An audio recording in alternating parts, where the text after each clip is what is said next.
Bismillahirrahmanirrahim. Assalamualaikum warahmatullahi wabarakatuh. Teman-teman sekalian, hari ini saya mau bicara tentang kurban. Di dalam Al-Quran, Allah Subhanahu wa Ta'ala berfirman, "Qul inna salati wa nusuki wa mahyaya wa mamati lillahi rabbil alamin." Katakanlah, sesungguhnya salatku, kurbanku atau pengorbananku, kemudian hidupku dan matiku hanyalah untuk Allah, Rabbnya alam semesta. Kemudian di dalam surat yang lain Allah berfirman, "Fasholli li rabbika wanhar." Maka solatlah untuk Tuhanmu dan berkurbanlah. Pertanyaannya, kenapa di dalam dua ayat ini Allah Subhanahu wa Ta'ala menggandengkan antara ibadah solat dengan ibadah kurban? Ini menjadi sebuah dalil dan juga sebuah bukti bahwa kurban itu memiliki kedudukan yang sangat istimewa dalam syariat Islam. Pertama, ulama bersepakat bahwa ibadah yang dilakukan dengan harta yang paling baik itu adalah menyembelih hewan kurban. Sebagaimana ibadah yang dilakukan dengan fisik paling baik itu adalah ibadah sholat. Jadi kurban dan sholat ini sama-sama ibadah terbaik tapi dengan versi yang berbeda. Kalau kurban versinya ibadah harta, kalau sholat adalah versi ibadah fisik.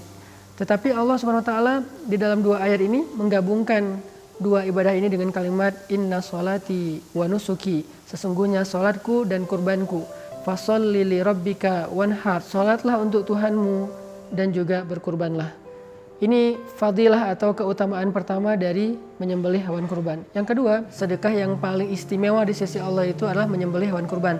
Sampai sebagian ulama berpendapat menyembelih hewan kurban bagi yang punya kemampuan itu hukumnya wajib. Walaupun ini bukan pendapat mayoritas ulama, tapi sampai ada yang berpendapat demikian karena memang ayat-ayat tentang kurban ini cukup tegas dan juga cerita tentang kurban ini luar biasa.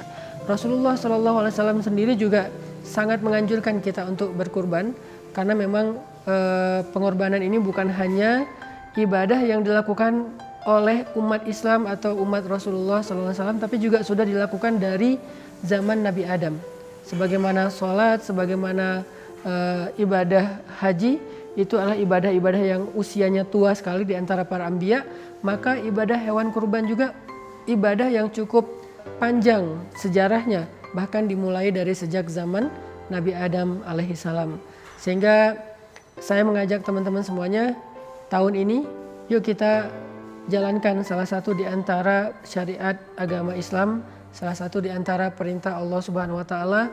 Kalau kita merasa bahwa selama ini kita punya uang untuk hanya membeli tas, punya uang sekedar membeli celana, membeli baju, yang itu bukan kebutuhan primer kita, kecuali hanya lebih ke entertain atau lebih ke fashion dan style, lifestyle kita, harusnya kita sedikit lebih sungguh-sungguh untuk ngebela-belain biar bisa kurban. Karena kata ulama, kurban itu adalah sedekah yang paling afdol, sedekah yang paling istimewa. Dan buat teman-teman yang pengen berkurban tahun ini, kita punya program di Pemuda Hijrah, Kurban Tebar Senyum. Artinya dengan hewan kurban ini kita nanti insya Allah akan menyalurkannya, mendistribusikannya kepada teman-teman yang jadi binaan dakwah kita, baik dari komunitas maupun secara personal. Dan lewat program Kurban Pemuda Hijrah ini juga kita pengen nanti sebagian dari hasil keuntungan dagang hewan kurban ini akan kita pakai untuk membangun asrama tahfiz Al-Quran di pesantren Pemuda Hijrah. Terus buat teman-teman juga yang tahu mungkin tentang program ini, mungkin sebagiannya udah realize juga bahwa program ini bekerja sama dengan rumah yatim, yang artinya banyak dari kebaikan kurban ini insya Allah juga akan dipakai buat membahagiakan adik-adik kita, anak-anak kita yang ada di dalam binaan rumah yatim.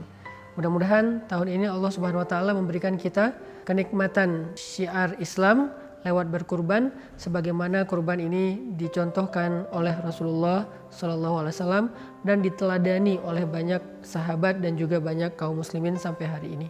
Barakallahu fikum.